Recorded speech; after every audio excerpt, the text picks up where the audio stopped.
Hello, my name is Seth, and today we'll be talking about oil energy. Oil energy is also known as petroleum, and there are many reserves of oil worldwide. As you can see, the darker shaded countries have the most oil, such as Saudi Arabia and other Middle Eastern countries, as well as Canada, Venezuela, Russia, as you can see.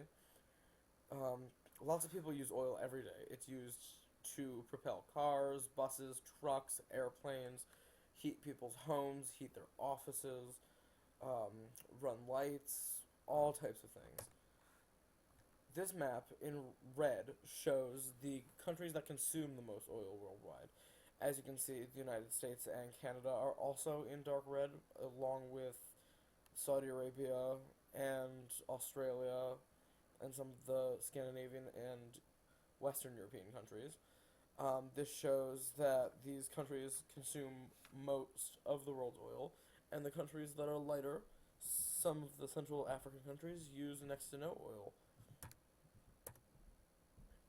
Some of the pros of oil energy are that it's somewhat efficient. It doesn't take too much oil to go very far in a car. Some cars get even up to 40 miles to the gallon. It's widely available, as you can see by this map, the blue map again here.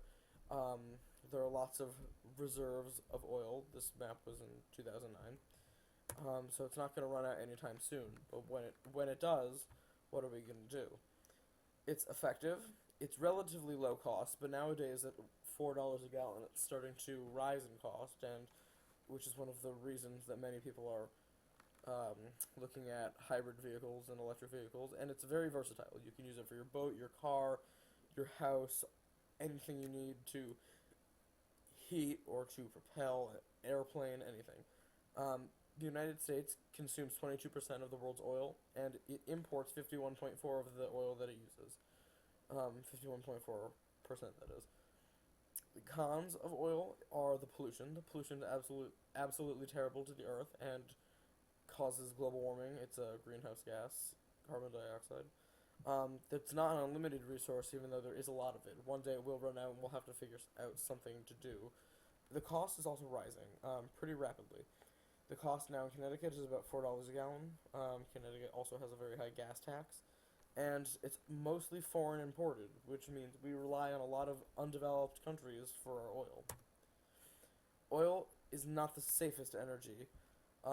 Recently we had the BP Gulf oil spill in 2010 and 2011, where the oil drill in the center of the Gulf of Mexico lit on fire and sank, causing approximately 5,000 gallons of oil to leak into the ocean per day.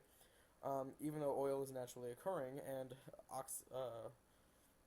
octane, one of the hydrocarbons of oil, is naturally occurring, its effects are toxic when it's spilled into a large wildlife ecosystem like the Gulf of Mexico, or like the Arctic Ocean in the Exxon Valdez oil spill in Alaska.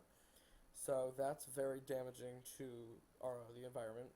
And now I'm going to show you a short video about the BP Gulf oil spill and how it happened. Are up against as they tried to stem the flow of oil.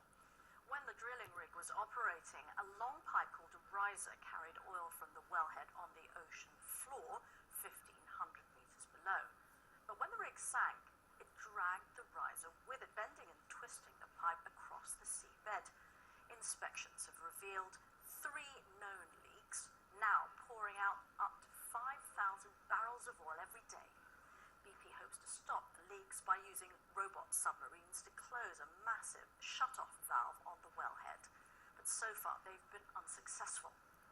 A second option is to construct a large dome structure that could be lowered above the leaks.